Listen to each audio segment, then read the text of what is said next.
మన దేశంలో దాదాపు 15% రేట్లు పెరిగాయి బియ్యం మీద గత 1 ఇయర్‌లో మాత్రమే. అంటే రూ. 100 ఉన్న వస్తువు రూ. 15 పెరిగిపోయి రూ. 115 అయిపోయింది. అంటే ఇంత తక్కువ టైంలో 15% పెరిగిపోవడం అంటే భయంకరమైన ఇన్‌ఫ్లేషన్ ద్రవ్యోల్బణంలో ఉంది దేశం. దానికోసం భారత్ రైస్ అనే ఒక కొత్త కాన్సెప్ట్‌ని తీసుకొచ్చారు. ఇది ఎక్కడ దొరుకుతుంది? ఎట్లా ఆర్డర్ చేసుకోవాలి? ఏ ఏ రాష్ట్రాల్లో అవైలబుల్ ఉంది? ఆన్‌లైన్‌లో ఆర్డర్ చేసుకోవచ్చా? ఇవన్నీ క్లియర్‌గా చెప్తా ఈ వీడియోలో. కాబట్టి మీరు దయచేసి ఈ వీడియో మీ వాట్సాప్ స్టేటస్లో పెట్టుకోండి. చాలామందికి ఇన్ఫర్మేషన్ వెళ్తుంది. నేను మిమ్మల్ని సబ్స్క్రైబ్ చేసుకోమనలా, లైక్ చేసుకోమని కూడా అడగట్లా. మీరు గనక ఇది వాట్సాప్ స్టేటస్లో పెట్టుకుంటే ఎక్కువ మందికి రీచ్ అయ్యేటువంటి అవకాశం ఉంది ఇన్ఫర్మేషన్ అంతా.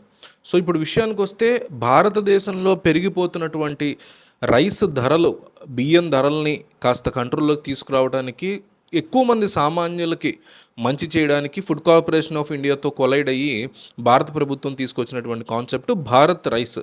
29 పర్ కేజీ ఈ బియ్యం వచ్చేసి. సో ఇప్పుడు బయట ఎంత ఉందంటే క్వాలిటీ బియ్యం రూ. 60-70 వరకు చేరుకుంది. అంతకంటే ఎక్కువ కూడా ఉన్నటువంటి రైస్లు ఉన్నాయి. పర్వాలేదు తినొచ్చు అనుకునేది రూ. 45 వరకు వచ్చేసింది. సో ఇంత ఒక్క కేజీ బియ్యానికి రూ. 45 కట్టుకునేంత పరిస్థితి వస్తుందని బహుశా 2 దశాబ్దాల క్రితం ఎవరు ఊహించుండరు. రూ. 60, రూ. 70 కట్టుకోవాల్సి వస్తుందని. దానికోసం కూడా మళ్ళీ ప్రభుత్వాలు పథకాలు పెట్టే పరిస్థితి వస్తుందని, బియ్యం రేటు అంతగా పెరిగిపోతుందని బహుశా ఎవ్వరు ఊహించుండరు. పెరిగిపోయింది బియ్యం ధర. సో ఈ బియ్యం ధరని కంట్రోల్ చేయడానికి ప్రభుత్వం తీసుకొచ్చినటువంటి అంశం ఇది. ఫస్ట్ ఆఫ్ ఆల్ ఆఫ్లైన్లో ఇప్పటి వరకు ఎక్కడెక్కడ ప్రవేశపెట్టారు, అక్కడ ఎట్లా జరిగింది పరిస్థితి అనేది నేను మీకు చెప్తా. రీసెంట్గా కర్ణాటకలోని కోలార్లో దీన్ని ఈ బియ్యాన్ని ఒక షాప్లో, అంటే ఒక ప్రభుత్వానికి సంబంధించినటువంటి స్థానంలో అమ్మకానికి పెట్టారు. కేజీ రూ. 29 బాబు, మా దగ్గర ఈ భారత్ రైస్ వచ్చాయి అని పెట్టారు.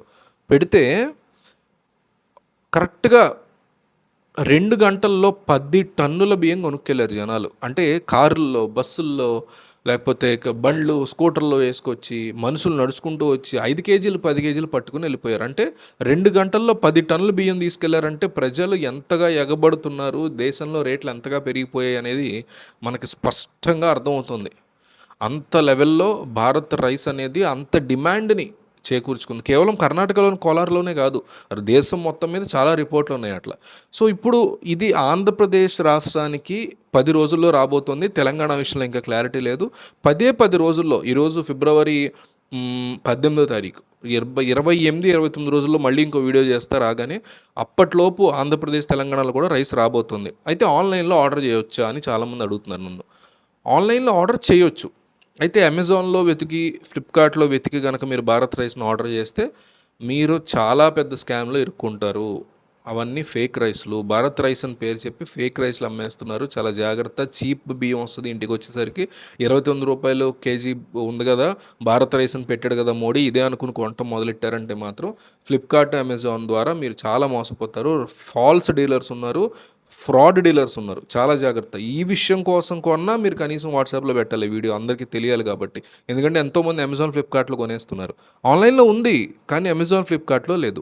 జియో మార్ట్లో ఉంది. జియో మార్ట్లో ఈ యొక్క దీన్ని మీరు కావాలంటే ఆన్లైన్లో కొనుక్కోవచ్చు. ఈ కామర్స్ వెబ్సైట్లో ప్రస్తుతానికి ఓన్లీ జియో మార్ట్ వెబ్సైట్లో మాత్రం ఈ భారత్ రైస్ అనేది లిస్టింగ్కి ఇచ్చారు. అమ్మకాలను ఇంకా మొదలెట్టాల్సి ఉంది జియో మార్ట్ వాళ్ళు. సో ప్రస్తుతానికి మీరు ఆర్డర్ పెట్టుకోవచ్చు, ప్రీ ఆర్డర్లు పెట్టుకునే పరిస్థితి ఉన్నట్టుంది జియో మార్ట్లో. ఒకసారి మీరు చూసి దాని గురించి కామెంట్ చేయండి. ప్రస్తుతానికైతే భారత్ రైస్ గురించి చాలామంది క్వశ్చన్స్ అడుగుతున్నారు. వాళ్ళందరికీ అర్థమయ్యేలాగా త్వరలో జియో మార్ట్లో రాబోతుందని. ఆంధ్రప్రదేశ్లో కూడా కొన్ని జిల్లాలలో మనకి ఒక 28 ఫిబ్రవరి నుంచి మొదలవబోతుంది. సో అందరికీ ఇన్ఫో అందేలాగా వీడియో షేర్ చేయండి.